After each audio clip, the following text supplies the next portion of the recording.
Bonjour à toutes et à tous, bienvenue dans cette toute nouvelle vidéo. Aujourd'hui, petite vidéo dédiée à la contrainte d'armature. Alors pourquoi je fais une vidéo au sujet de cette contrainte? Parce qu'en fait c'est une contrainte qui va vous être super utile, qui va vraiment vous sauver vos rigs. En fait elle est vraiment toute simple, mais pourtant elle est vraiment super utile. Et du coup je voulais faire une vidéo pour vous expliquer un peu comment elle fonctionne, mais surtout comment on va pouvoir l'utiliser pour améliorer nos rigs. Et je vais vous expliquer comment j'ai pu utiliser cette contrainte pour le rig de Joël. Si vous voulez vous procurer le rig, il est disponible dans mon Gumroad ainsi que sur ma page Animprop. Je mets tous les liens en description. Merci à ceux qui prendront le rig, ça supporte vraiment la chaîne. Maintenant on va pouvoir passer aux explications. Alors la contrainte d'armature, qu'est-ce que c'est? En fait son fonctionnement est hyper simple, ça va fonctionner exactement comme un parent, sauf qu'on va pouvoir gérer son influence. Donc avant de directement vous montrer comment ça fonctionne sur un rig plus complexe comme celui juste ici, je vais d'abord vous montrer un petit exemple bien plus simple. Pour l'exemple ici j'ai fait un simple modèle d'une petite tête comme ça, où j'ai fait un petit setup très rapide sur cette tête. Donc vous voyez c'est juste une tête comme ça, hyper simple, pour vous expliquer comment on va utiliser les contraintes d'armature. Alors ici comme j'utilise Cloud Rig, il y en a qui sont mises par défaut quand on utilise les Fates Grid, mais c'est pas grave, on va faire comme si elles n'existaient pas. Ou comme je vous ai dit juste avant, la contrainte d'armature elle va vraiment fonctionner comme un parent avec lequel on va pouvoir gérer l'influence. Par exemple, si je viens ajouter une contrainte d'armature ici sur ce bones là, on va pouvoir ajouter une target. Donc une target, ça va être ajouter un parent. Donc c'est pour le parenter à quelque chose. En l'occurrence, on va vouloir le parenter à un autre bones.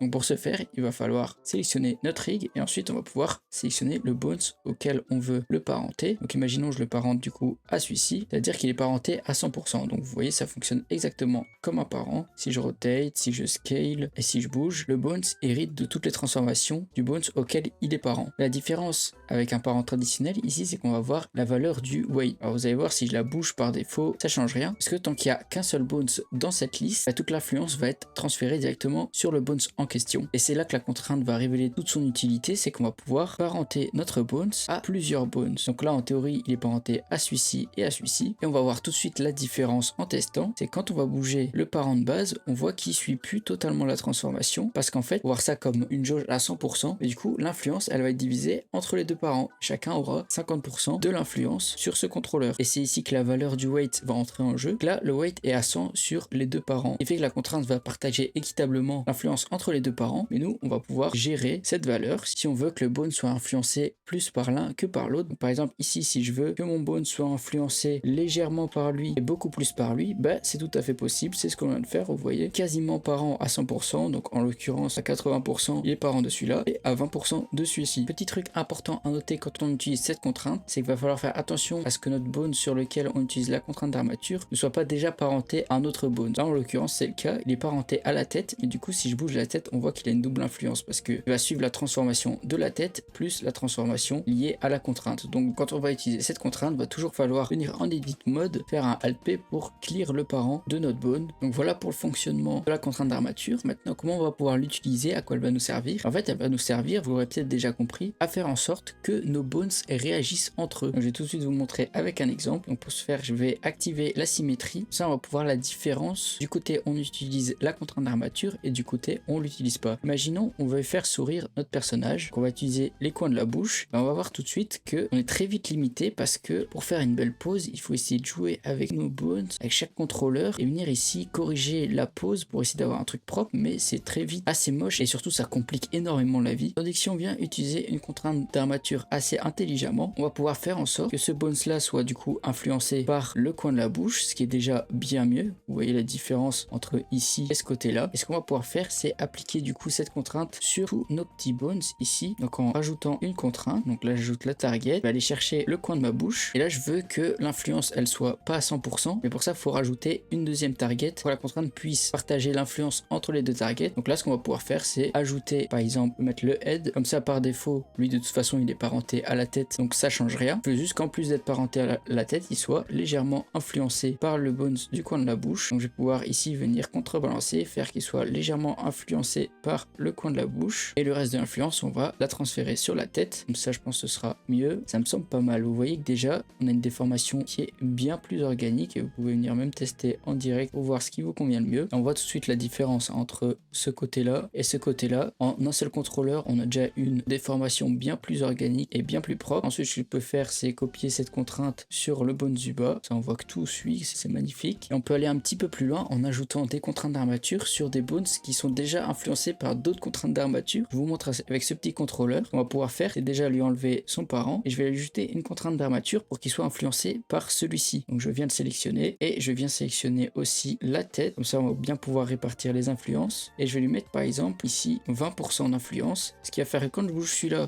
bouge aussi. Et du coup, quand je bouge le coin de la bouche, celui-là d'office est influencé et celui-là aussi. Et du coup, en fait, ça me fait un peu une réaction en chaîne qui vient en un seul contrôleur faire bouger en fait un peu toutes les parties en harmonie. Et ce qui va donner une déformation qui va tout de suite être beaucoup plus organique. On va pouvoir copier ici en bas. Hop, et là, je vais du coup le changer pour qu'il soit influencé par celui-ci. Je peux même aller plus loin en ajoutant une autre target pour qu'il soit un peu influencé par celui-ci. Je lui mets 20%, je retire les 20% à la tête et comme ça maintenant quand je bouge celui-ci, bah celui-là il réagit en même temps. Et on va pouvoir comme ça l'utiliser en fait pour plein de cas. Par exemple aussi ici, on voit que quand j'ouvre la bouche, c'est pas terrible. Donc il y a plusieurs raisons pour lesquelles c'est pas terrible. C'est que déjà ces contrôleurs là, ils devraient pas suivre à 100%, ils devraient plus passer à ce niveau-là. Donc ce qu'on va pouvoir faire, c'est lui ajouter une target du jaw, hop, la mâchoire, pour qu'elle suive juste un petit peu, on va dire 30%. On va retirer les 30% de la tête comme ça, au total ça fait bien 100%. Comme ça maintenant l'influence de la mâchoire sur ce bones là est bien plus équilibrée. On voit direct la différence entre la partie ici à droite et la partie à gauche. Ça change vraiment tout. Pareil pour ce contrôleur là, ici, quand on ouvre la bouche, ce serait bien qu'il descende un petit peu. Bah du coup, ce qu'on va pouvoir faire, c'est lui ajouter une target, la placer sur le jaw, lui mettre par exemple ça le coin de la bouche, il bouge un petit peu en même temps que la mâchoire. Donc voilà un petit peu quelques utilisations de la contrainte d'armature. Il va rester une utilité hyper cool sur cette contrainte que je vais pouvoir vous montrer. C'est pour tout ce qui est squash et stretch. On voit ici que j'ai un contrôleur pour faire ça, pour faire aplatir le personnage, mais on voit que ici tous mes stretch de base, bah ils suivent pas trop en fait la déformation, ce qui est normal parce qu'ils sont pas parentés directement ici au bendy bones, ils sont parentés à la tête, ce qui rend le stretch inutilisable. Et ça on va pouvoir le régler grâce aux contraintes d'armature, parce que la petite différence entre les parents classiques et les contraintes d'armature, c'est que les contraintes d'armature vont prendre en compte les déformations des bendy bones. Je vais vous montrer tout de suite sur l'œil. Si je lui ajoute une contrainte d'armature, je vais le déparenter d'abord. Je vais afficher aussi ici les deform bones pour que vous compreniez bien. Et grâce à la contrainte d'armature, je vais le parenter cette fois-ci au deform bones directement. Donc là, le def est 2. Ici, ma tête elle est séparée en deux. Donc ce que je peux même faire, c'est carrément le parenter à toute la tête en lui mettant deux targets, les deux de la tête. Là, vous allez voir tout de suite la différence. Mon œil, il suit les déformations de mon bendy bones qui rend le stretch de la tête utilisable. Bon là, en l'occurrence, mon pote, c'est pas utilisable parce que faut le faire sur le reste. Et donc je vais vous montrer si je viens copier la contrainte sur mon autre œil, ça va fonctionner aussi. Et on va aussi pouvoir copier ça sur tous les contrôleurs qui suivent pas le stretch. Donc on voit ici tous les contrôleurs qui ne bougent pas. Donc quand vous voulez corriger ici un squash ou un stretch grâce à la contrainte d'armature, je vous conseille toujours de commencer par les bones qui sont parents d'autres bones. Donc par exemple ici la jaw qui est parent de plusieurs bones, ici toute la mâchoire du bas. Bah, on va commencer par ces bones là. Bah, du coup leur déformation va se transmettre à leurs enfants et du coup il n'y aura pas besoin de mettre les contraintes d'armature sur chaque bones indépendamment. On pourra le mettre directement sur leurs parents et la déformation se répercutera sur eux. Donc je viens ici ajouter ma contrainte, je vais ajouter une target, je sélectionne le rig, puis le deform bones, alors s'il veut bien, le def head 1. Donc là en l'occurrence c'est la partie basse de la tête, donc j'ai pas nécessairement besoin de mettre deux targets avec la partie haute et la partie basse. Ici la partie basse suffira. On va déjà tout de suite voir la différence. Vous voyez maintenant la jaw et tous les bones qui sont parentés, ils suivent la déformation du bendy bones. Petite spécificité pour les bones du coup qui sont parentés grâce eux aussi à une contrainte d'armature. Donc par exemple on a celui-ci qui est parenté à la jaw grâce aussi à une contrainte d'armature, parce qu'on va tout simplement pouvoir faire, c'est remplacer son parent ici head, qui est là un peu pour combler en fait le reste d'influence après tous ces parents là. Bah celui-là on va pouvoir lui mettre le deform bones de la tête, donc le 1 ici c'est bien celui-ci, et donc là il va bien suivre la déformation de la tête. On va pouvoir faire pareil sur celui-ci, le def head 1, lui on va même pouvoir lui ajouter la jaw en parent aussi. Donc, comme ça au total ça fait bien 100%. On voit ici ça suit correctement. Ce que je vais faire c'est ajouter tout le reste des contraintes d'armature sur tous les bones ici, et comme ça on va voir le résultat ensemble. Juste petite précision pour les bones qui sont ici placés un petit peu entre les deux, ce que vous pouvez faire évidemment c'est ajouter deux targets, rien ne vous empêche de faire ça, et de mettre les deux différents bones de la tête. Comme ça quand on fera un stretch ici ça fonctionnera aussi, donc rien ne vous empêche de faire ça, tous les bones qui seraient susceptibles d'être un peu influencés par les deux parties. Donc voilà pour ça. Voilà le résultat après avoir ajouté toutes les contraintes d'armature là où il fallait. Vous voyez, la tête elle se squash et stretch parfaitement. Et bien sûr, on peut toujours utiliser les deform bones et même le stretch du milieu, il fonctionne. Donc voilà, là vous avez eu quasiment tous les exemples d'utilisation de contraintes d'armature. Enfin, il y en a peut-être d'autres, mais en tout cas, vous avez eu les principaux, ceux que vous allez beaucoup utiliser dans vos rigs. Maintenant, je vais quand même vous expliquer comment j'ai utilisé les contraintes d'armature sur le rig de Joël. Vous allez voir, c'est exactement les mêmes méthodes que je vous ai montré juste avant, sauf que c'est un peu plus élaboré. Donc vous allez voir sur quasiment tous les contrôleurs, j'ai des contraintes d'armature ici, comme vous voyez, il y a les def head pour les squash et stretch, il y a les parents, donc là c'est pareil, c'est le coin de la lèvre, donc vous voyez, ça bouge un petit peu. Et là, pour aller un peu plus loin, j'ai mis aussi la déformation du bones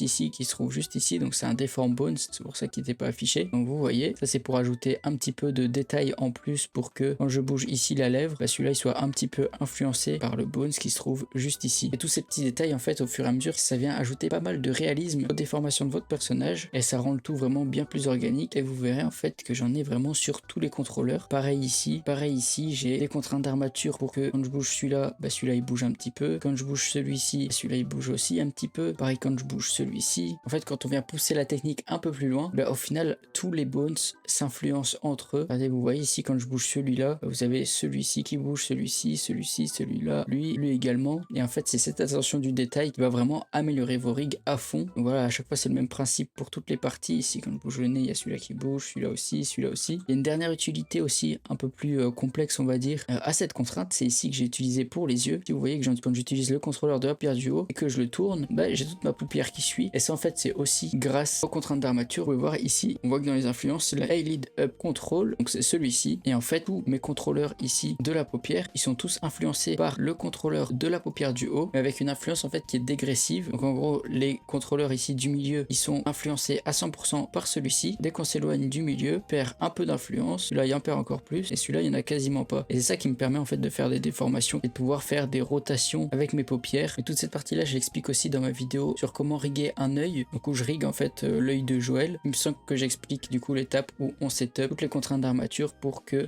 la paupière se déforme vraiment super bien. Et il y a aussi un petit détail, si vous avez vu la vidéo, vous vous souviendrez peut-être, c'est aussi un truc que j'ai fait grâce aux contraintes d'armature, c'est le fait que les paupières suivent légèrement la rotation de l'œil quand je tourne. Donc ça aussi, ça vient ajouter un petit peu de réalisme à vos déformations, parce que quand votre œil il change de direction, vos paupières elles suivent un petit peu. Bon là en l'occurrence ça suit beaucoup, mais c'est un truc que j'ai ajouté dans les paramètres du rig. Vous voyez ici qu'en fait l'influence de la direction de mon œil, donc ici de mon contrôleur ici, elle est en mauve parce qu'il y a un driver qui me permet dans les settings, là dans Ace, de gérer la puissance, qui va faire que si je mets à 100%, les paupières elles suivent à 100% mon œil, tandis que si j'enlève, bah, ça suit plus, et ça va permettre à l'animateur de gérer s'il veut un truc très réaliste, très cartoon, s'il a besoin que les paupières suivent ou pas. Donc voilà, ça c'est des détails qui peuvent aussi être mis en place grâce aux contraintes d'armature. Donc voilà, je pense que j'ai bien fait le tour de toutes les utilisations que peut avoir cette contrainte. J'espère en tout cas que la vidéo aura été assez claire, que vous aurez bien compris comment les utiliser et que vous pourrez réadapter ça dans vos rigs. N'oubliez pas, si vous voulez utiliser le rig de Joël qui est juste ici, il est disponible sur mon Improps et mon Gumroad. N'hésitez pas à vous le prendre si ça vous intéresse, ça supporte la chaîne, et je vous mets aussi un petit code ici qui s'affiche pour vous remercier d'avoir regardé cette vidéo jusqu'au bout. En tout cas, j'espère que ça vous aura été utile et que ça vous aura plu. N'hésitez pas à me le dire en commentaire. N'hésitez pas aussi, si vous avez des questions ou des retours ou quoi que ce soit, à me le dire. J'essaierai de répondre au mieux possible. En tout cas, encore merci d'avoir regardé cette vidéo. Je vous dis à la prochaine pour un nouveau tuto. C'est tout pour moi.